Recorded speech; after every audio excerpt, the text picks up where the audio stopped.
ISF এর পক্ষ থেকে আমরা তৃতীয় পর্যায়ের প্রার্থী তালিকা ঘোষণা করছি।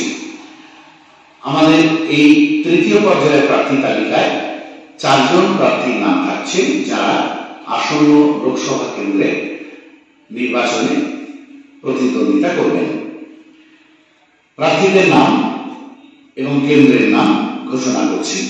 9 নম্বর জঙ্গিপুর লোকসভা কেন্দ্র থেকে বিশিষ্ট সমাজসেবী শিক্ষানুরাগী শাহজাহান বিশ্বাস সাহেব প্রতিদ্বন্দ্বিতা করবেন। 14 নম্বর বনগাঁ লোকসভা কেন্দ্র থেকে প্রতিদ্বন্দ্বিতা করবেন দীপক মজুমদার। 12 নম্বর কৃষ্ণনগর লোকসভা কেন্দ্র থেকে আমাদের প্রতিদ্বন্দ্বী প্রার্থীর নাম আফরোজা খাতুন মন্ডল। 30 নম্বর তমলুক লোকসভা কেন্দ্র থেকে প্রতিদ্বন্দ্বিতা করবেন শিক্ষক আন্দোলনের নেতা, শিক্ষক আন্দোলনের দীর্ঘদিনের নেতৃত্ব মাহিউদ্দিন আহমেদ মাহি। আমরা এই 4 জন প্রার্থীর নাম তৃতীয় পর্যায়ে আজকের প্রার্থী তালিকায় আমরা ঘোষণা করি।